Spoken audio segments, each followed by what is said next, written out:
எல்லாருக்கும் வணக்கம். ஸோ எல்லாரும் எப்படி இருக்கிறீர்கள்? இன்றைய பதிவு இந்த மருத்துவ இதுகளில் கலப்படம், அதாவது அண்டை நாடுகளில் இருந்து வந்த மருத்துவ பொருட்களில் கண்டியில் இருந்த நோயாளிகளுக்கு ஏற்றப்பட்டது ஒரு விதமான காய்ச்சல் வந்ததாகவும், அதே நேரம் அதில் ஒரு ஆள் இப்போ உயிரிழந்ததாகவும் ஊடகங்களில் தெரிய வருகிறது. முதல்ல இது பிரச்சனை, இது எப்படி தடுக்கலாம்ன்றதை பார்ப்போம். முதல் இப்போ இருக்கிற அரசை பார்த்தீங்கன்னா டிஆர்சிஎலுக்கு பெர்மிஷன் எடுத்த பிறகு தான் ஃபோன்ஸுகளை விற்க விடுது. அதாவது ஒரு தொலைத்தொடர்பு சாதனம், அது நல்ல விஷயம். அது ஆனால் மருத்துவ கட்டுப்பாட்டு குழு மாதிரி ஒன்று இருந்து அதை டெஸ்ட் பண்ணாமல் பப்ளிக்கு அதை விட்டதுன்றது அரசு தான் அதை பொறுப்பேற்க வேணும். ஊழலை ஒழிக்கன்னு வந்தோன்னு சொன்னால் முதல் இதுகளில் கவனமாக இருக்கணும். இது மட்டும் இல்லை, இப்போ பார்த்தீங்களன்னு சொன்னால் அண்மையில் ஒரு பாராளுமன்ற உறுப்பினர் ஒரு விதானியை தாக்கி இருக்கிறார். அதாவது அவர்கள் சரியாக தான் சொல்லியிருக்கேன், பிஹெச்ஐ செஸ்ட் பண்ணி தான் கொடுக்கலாம். இப்போ நீங்கள் ஒரு முதியோர் இல்லங்களுக்கு நாங்கள் சாப்பாடு கொண்டே கொடுக்கல, அது என்னென்னு கேட்டால் அவன் டெஸ்ட் பண்ணி அங்கே காசு கொடுக்கலாம் இல்லையா, எங்கட பாட்டுக்கு சில நேரம் அலோவ் பண்ண மாட்டேன். அது ஒரு பாதுகாப்பு கருதி. அப்போ சட்டங்களை பாராளுமன்ற உறுப்பினர்களாக இருக்கிறவங்க சட்டங்களை மதிக்கி மெச்சவை எப்படி மதிக்கணும். அப்போ அவர் தாக்கி இருக்கிறார் காட்டு மிராண்டித்தனமாக. அதே மாதிரி இன்னொரு சபாநாயகர் வாகன மூட்டையில் போயிட்டு மது போதையில் ஓட்டி இருக்கிறார், போய் அடிச்சுட்டு வந்துட்டு அவர் 2 பேரும் கூட அப்படியே விடுதலை கொடுத்துருக்கணும்.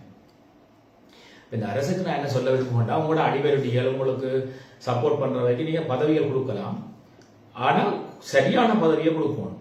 இப்போ ஒரு உதாரணத்துக்கு நீங்கள் ஒவ்வொரு துறைகள்லையும் ஒரு 20 பேரை ஒரு இன்டெலிஜென்ஸ் மாதிரி வச்சிருக்கலாம். அவைகளுக்கு நல்ல சம்பளங்களை கொடுத்து அவையில வெளியில தெரியாமல் அவைக்கு இப்போ பின்னாலே ஒரு கருத்த பூனை மாதிரி ஒரு பாதுகாப்பு கொண்டு கொடுத்து, பிளாக் கேட்ஸோ ஜெலோ கேட்ஸோ என்னென்ன நில பெறாமோ அவைகளுக்கு எப்பவுமே ஒரு பாதுகாப்பை நேரடியாக தெரியாமல் மறைமுகமாக கொடுத்து கொண்டு அவையெல்லாம் மக்களுக்கு விடலாம். அப்போ மக்களுக்கு விட்டு அப்படியான தொழிலை கொடுக்கலாம். உங்களோட கட்சிக்கு உதவி செஞ்சாங்களுக்கு அந்தந்த பதவியை கொடுக்கலாம். அவைகளை கேவலப்படுத்த சொல்லலைன்னா அவைக்கு என்ன திறமை இருக்கோ அந்த மாதிரி டியூட்டிகளை விடலாம். அவைக்கு எது சரியா வேணும். அதை விட்டுட்டு எம்பி மேரன்னு சொல்லி கொடுத்து போட்டிருந்தால் எம்பி மேர் ஆளை கைவிக்கு அடிக்கலாமோ, சரி அடிச்சு போட்டினோம், அடிச்சா உடனே பணியில் எடுக்கலாமோ. இதுதான் ஊழல் ஒழிக்க எம்பி நிலப்பாடு. இந்த மருத்துவ நிலையம் தான். மருத்துவ நிலையை பார்த்தீங்கன்னு சொன்னா டிஆர்சிஎல்கிட்ட பெர்மிஷன் எடுத்து தான் போன்ஸ் வருது வெளியில. ஆனா ஒரு மருத்துவ பொருளை டெஸ்ட் பண்ணாம கொடுத்தது ஆட்டப்பிள்ள அரசு டப்பில். அப்ப அரசு தான் இதுக்கு பொறுப்பேற்கணும். சரிதானே? முதல் ஒன்றில் மூளை இருக்க வேணும், இல்லையன்னா மூளை உள்ளவரை பக்கத்தில் வச்சிருக்கணும். இது 2 இல்லாட்டி ஒன்றும் செய்யலாம். அப்ப இவர்களுக்கு அது மணி நேரம் சொன்ன மாதிரி டிரைவிங் லைசன்ஸ் இருக்கு, ஆனால் கார் ஓட்ட தெரியாட்டி ஆக்சிடென்ட் தான். அது மாதிரி எஜுகேஷன் குவாலிஃபிகேஷன் இருக்கு, அதுக்கு சில பேர் ஊழல்ல வந்திருக்கணும். எப்படி ஹேண்டில் பண்றோன்னு தெரியாது. இந்த மழை வெள்ளத்தால சில கஷ்டப்பட்டு கொண்டு இருக்குது. வீடு வீடா விதானியா தேடி தெரியுது. இந்த மாதிரி டெவலப் ஆயிருக்கப்பா ஐடி ஏஐ எவ்வளோ வளர்ந்துருக்குது. ஒரு வெப்பை போட்டுட்டு அதில் எத்தனை நேரம் சொல்லியா, திருப்பி நான் சொல்லவே இல்லை. ஸோ இது குறை கண்டுபிடிக்கிறாண்டு இல்லை, பொதுநலன் கருதின பதிவு. இது மக்களுக்கு ஒரு விழிப்புணர்வு, பொதுநலன் கொடுக்குற பதிவு. நீங்க உங்களோட அரசு உயர் அதிகாரிகளுக்கு சொல்லுங்க. சரிதானே? வேணுமெண்டா நான் ஆல்ரெடி இவைகளுக்கெல்லாம் மெசேஜ்கள் போட்டு கொண்டு அனுப்பேன். வெள்ளத்தால் பாதிக்கப்பட்ட அமைச்சருடன் பேசுங்கன்னு போட்டுச்சினேன். அங்கே ஒரு ரிப்ளை பண்றது இருந்தாலும் நான் வெள்ளத்தின் பிரச்சனையை எப்படி சோர்ட் அவுட் பண்ணலாம்னு 4 பேருக்கு போட்டேன். சில்வா ஐயா, ஹர்னி அம்மா, மற்றது இன்னொரு ப்ரொஃபஸர் ஒரு ஆள், மற்ற விஜிதா கேரத் ஐயா, எல்லாருக்குமே போட்டுருக்குறேன். பார்த்தீங்கன்னா இல்லையோ எனக்கு தெரியாது, எப்படி இதை குயிக்காக ஷோர்ட் அவுட் பண்ணலாம். பொதுமக்களோட கருத்தை எங்க இருக்கணும். எங்களுக்கு ரைட்ஸ் இருக்கு, உங்களுக்கு ஓட் போட்டு நாங்கள் நீங்க ஃபுல்லா விட்டா நாங்கள் கேட்கிற ரைட்ஸ் எங்களுக்கு முற்றுமுழுதா இருக்கு. அதை முதல் விளங்கிக் கொள்ளணும். நீங்க அடுத்தது இது பொதுநலன் கருதின பதிவு தான். எனக்கு அந்த டைமுக்கு எது சொல்ல வருதோ அதைத்தான் நான் கேட்பேன். அப்ப இன்றைக்கு ஒரு ஊடகங்களை நடக்க பார்க்கல ஒரு ஆள் பரிதாபம் இறந்துருக்காண்டு அரசு தான் பொறுப்பெடுக்கணும். அரசு நட்டவிட கொடுக்க போகணும். நட்டவிட கொடுத்தாப்புல உயிர் திருப்பி வர போறது இல்லை. இனிமேல் என்று சொன்னாலும் வெளிநாடுகள்ல இருந்து சும்மா தருவங்கள் ஐயா, இந்தியாவா இருக்கலாம், பாகிஸ்தானா இருக்கலாம், மற்றது என்னன்னு சொல்றது அமெரிக்காவா இருக்கலாம், இல்ல சைனாவா இருக்கலாம். இவ்வளவு நாடுகளும் உணர்ந்து குண்டா போட்டவன் தான் அழிக்க. அப்ப அவன் எப்படி இன்னும் கரிசனையில செய்வான் நீ எதிர்பார்ப்ப. அப்ப நீ மருத்துவ பொருள் வருதுன்றாலும் சரி, உணவுப் பொருட்கள் வருதுன்றாலும் சரி, என்ன வருதுன்றாலும் சரி, நீ டெஸ்ட் பண்ணணும். சில காலங்களில் சில இடங்கள்ல போட்டப்பட்ட உணவுப் பொருட்கள்ல குடும்ப கட்டுப்பாடு இருந்ததா தகவல். சரிதான்? இப்ப சைனா போற சில சாமான்களால கேன்சர் வர்றதா தகவல் இன்னும் உறுதிப்படுத்தல. அப்ப நீ செய் உற்பத்திகளை. இங்க இதைத்தான் சொல்றோம். கல்விச்சாலையில ஓலவல்ல இருந்து தொழில்நுட்பத்தை கற்பியும் கூடாப்பா. அதை கேம்பஸ்ல வந்து இண்டஸ்ட்ரியல் இன்ஜினியரிங்கால டெவலப் பண்ணுவோம். என்னென்னத்தை இறக்குமதி செய்யறோமோ என்னென்னத்தை இல்லை நாங்கள் இந்த மருந்துகள் எல்லாம் நாங்களே செய்யலாம். அதுக்கு தான் இன்டகிரேட்டிவ் மெடிசன் சொல்றோம். 2 இணைந்த மருத்துவத்தை கொண்டு வர சொல்றோம். நாங்கள் அதை நான் பரவாயில்ல கலைக்கிறேன். அதாவது சித்தா, ஆயுர்வேதிக், அலோபதி, அக்குபஞ்சர் எல்லாம் சேர்ந்த மருத்துவம். அமெரிக்கா வந்து பின்பற்றுது எங்கட மருத்துவங்களை ஏன்சியன்ட் சயின்ஸ் சொல்லி அவன் பின்பற்றான். வளர்ச்சி அடைந்த நாடு. அவர்கிட்ட வந்து எம்ஏ யோகான்ற ஒரு கோர்ஸ் இருக்கு MIT யூனிவர்சிட்டியில போய் பாருங்க. வளர்ச்சி அடைஞ்ச நாடுகள் எங்கட பாரம்பரியங்களை பின்பற்றுது. ஆனா நாங்கள் மட்டும் எங்கட என்ன செலவில்லாம மாறணும்னா நாங்கள் அதை ஏற்கிறோம். அதுக்காண்டி நான் ஆங்கில மருத்துவத்துக்கு எதிரான இல்லை, 2 கலந்த மருத்துவத்தை கொண்டுறோம். சரிதானே? சோ இதை கல்வி சாலையில் இருக்கிறவர்களுக்கு நான் ஆல்ரெடி சொல்லி இருக்கிறேன், இங்கே சொல்லி இருக்குது. இதெல்லாம் வந்து கேட்ட குறைபாடு கல்வியில இருக்கிற குறைபாடு. ஒழுங்கா கல்வி கற்றவன் சரியான சிந்தனை உள்ளவன் அந்த பொறுப்புல இருந்தான்னு சொன்னா அவனுக்கு தெரியும். சோ ஓகே இது மருந்து வருது ரைட், நாங்கள் இதை கொடுக்கோம். இப்ப நாங்க ஊடகங்கள்ல போடும்போது அவ்வளவு பாதுகாப்புல போட்டுட்டு போடுறோம் ஒரு ஊடக தர்மம். அது மாதிரி மருத்துவம் இருக்குது.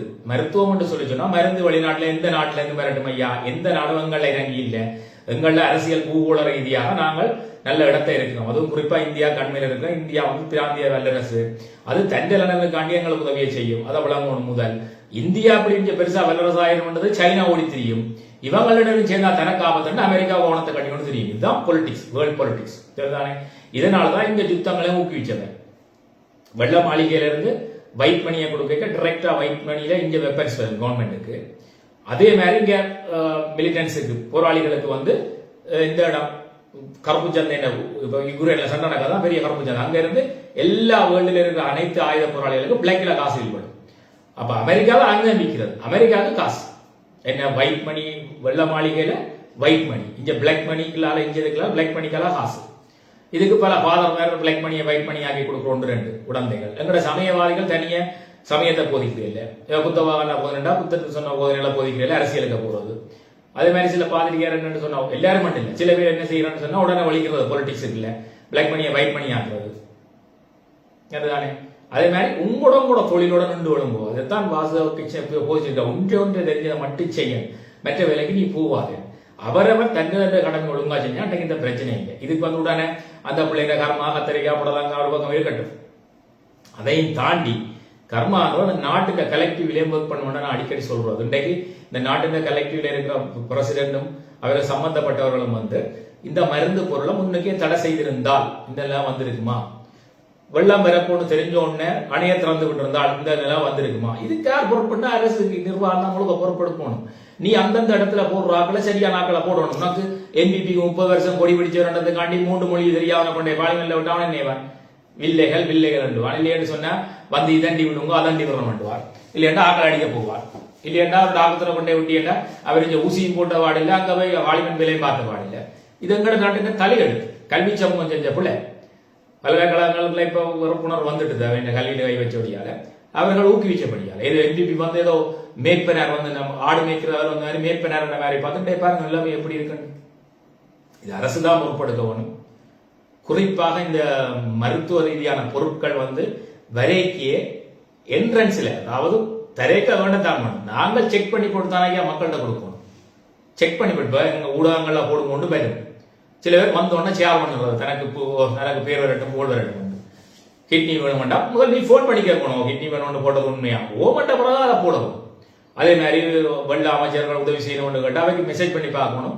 அதை ரிப்ளை பண்ணா தான் போடணும். இப்போ பேரும் புகழுக்காண்டி போட்டுட்டு இருப்பினோம் நாங்கள் அதை ஷேர் பண்ணி கொண்டு இருக்கலாம். ஆல்ரெடி மக்களுக்காண்டி ஷேர் பண்ணது. இப்படி நாங்கள் ஊடகத்திலேயே இதில் செக் பண்ணணும். ஒரு கருத்து வந்துட்டா சரியா பிள்ளையான்னு சொல்லி செக் பண்ணி கொடுத்தா நாங்கள் அளவிடுவோம். அது மாதிரி மருந்து பொருட்கள் வந்திருக்குது.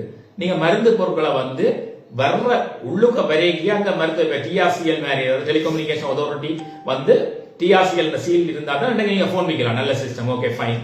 இதை மருத்துவத்துறைக்கு நீங்க செய்யல சரி. அப்படி நீங்க செஞ்சிருந்தா என்ன அதை நீங்க டெஸ்ட் பண்ணிக்கல. யார் டெஸ்ட் பண்ணது? சரி நீ என்ன செஞ்சிருப்ப? NPP வாரண்ட் கொண்டு என்ன விட்டுருப்ப? அவனுக்கு மூக்க பிடிச்சா வாயாண்ட தெரியாது முடிச்சுறாங்க. அவன் டெஸ்ட் பண்ணா பிள்ளையாத்தான் பெரும். நீங்க எல்லாமே ஐயா ஆரம்பத்துல தோக்கு தூக்கினார்கள் தானே. தோக்கு தூக்கினவனுக்கு மூளை இருக்குமோ? கொஞ்சம் பேருக்கு இருக்கும், எல்லாருக்கும் இருக்கும். அவன் புத்தி அப்படித்தான் போகும். சரி நீ தூக்கின ஆட்சிக்கு வந்த கட்டித்தன வாழ்த்துற.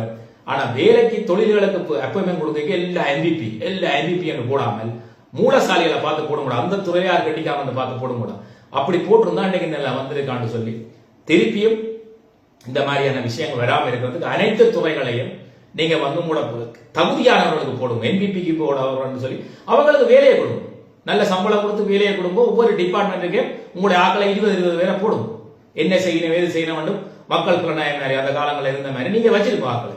கவர்மெண்ட் புலனாயம் வச்சிருக்கோம். ஏதோ ஒரு பேரை வச்சு இன்டெலிஜென்ட் வேலை பாருங்க. இந்த டிபார்ட்மெண்ட்டுக்கு யார் லஞ்சம் பண்றான், இந்த டிபார்ட்மெண்ட்ல யார் இதை செய்யறான், மருத்துவத்துறையில யார் என்ன செய்யறான்னு அவங்களுக்கு ஹையர் ரேங்க் ஆபீசர்ஸ் மாதிரி இன்டெரக்டா கொடுத்து அவங்களுக்கு ஒரு பர்சனல் டீம் ஒன்றை கொடுத்து பாதுகாப்பு கொடுத்து நல்ல சம்பளம் கொடுத்து வச்சிருக்கு. அதை விட்டுட்டு பார்லிமெண்ட்ல ஒன்றே கொடுத்தா எது எங்க ஏன் மேரத்துக்கு மாதிரி கத்திக்கிட்டு இருப்பாங்க. இந்த வெளியில அவைக்கு போகும் வில்லைகள் அதில் செய்யலாம். அதை விட்டுட்டு மக்களோட டீல் பண்றான்னு சொன்னா உனக்கு 3 மொழி ஒழுங்கா தெரிஞ்சிருக்கணும், மக்களோட கேட்க தெரிஞ்சுக்கணும். இதே நான் சொல்றேன்டா இன்றைக்கு அரசு விட்ட தவறு. அதாவது மருத்துவத்துறையில மருந்து உள்ள வரைக்கும் செக் பண்ணி போட்டு கொடுக்காதான் இது காரணம். சரிதான ஸ்ரீராவுடைய ஆக்சிடென்ட் நடக்கண்டா அவர் ஓடுறவன் இப்ப ஹரணி மேடம் பெறாண்டா விலங்கு மரம் குருபுரண்டு ஓடத்தான் செய்வார் பாவம். அதை வைக்கப்பட இல்லை. அப்ப போலீஸ் நின்று அதை பிடிக்கணும். அந்த காலத்துல 20 வருஷத்துக்கு முன்னாடி வச்சிருந்தோம் ஸ்பீட் போடுறத தூரத்துல போனா உடனே பிடிக்கிறதுக்கு மிஷின்கள் இவன் இருக்கதை பாவிக்கிறது. அதை பாவிச்சிருந்தா இன்றைக்கு விலங்கு மரம் ஆக்சிடென்ட் பண்ணிருக்க மாட்டேன். என்ன நான் உங்களுக்கு போதிக்கிறேன்னு சொன்னா நீங்கள் சரியான இதை சரியான இடத்துல பாவிக்கணும். என்பிபி வாரண்டதுக்காண்டி எல்லா இடம் அவைக்கு வேலையை கொடுத்தீங்கன்னா இப்படித்தான் நடக்கும்.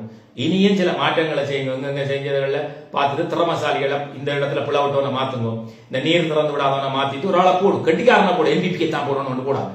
சரிதானே மண்டப்பிள மாதிரி. அடுத்தது இப்ப மருத்துவத்துறையில பாரு பிள்ளை நடத்துறீங்கன்னா வேலை நிப்பாட்டி போட்டு அந்த துறையில யார் கட்டிக்காரன் பார்த்து போடும். ஒவ்வொரு துறைக்கு நியமி ஆக்கள் எந்த எந்த கட்சியிலாம் நியமி. அது சஜித்தின் ஆக்களா இருக்கலாம், நமாலின் ஆக்கலாம், தமிழனா இருக்கலாம், சிங்களனா இருக்கலாம், முஸ்லீம்களா இருக்கலாம், பறங்கியா இருக்கலாம். அந்த துறையில அவரை திறமை இருந்தா அங்க கொண்டு அதில் உயர் பதவியை போட்டு இந்த வானிலை இறக்க வந்து இந்த அங்கடையா சொல்லி கொண்டு இருப்பார் புவியியல் துறை அவரை கொண்டு நல்ல இடத்த போடணும். அப்பதான் நாடு முன்னேற முடியும். நீ எல்லாத்துக்கும் என்பிபி சேர பூச வழிகிட்டீங்கடா நாசமாயி கடைசியா குட்டிச்சு வர ஆட்சி கலைஞ்சுதான் போக வேண்டி வரும். இப்பயே சொல்லிக்கிறாரு. சரியோ மக்களை நாசமாக்காதீங்க உங்களோட அரசியல் லாபங்களுக்காண்டி. பழைய தலைவர்கள் மாதிரி அது குறிப்பா அவங்களாவது நாங்கள் இப்படித்தான் செய்யறோம்னு வரா. நீ வந்து ஊழல் ஒழிக்கன்னு வந்து முழு ஊழல் செய்யறது.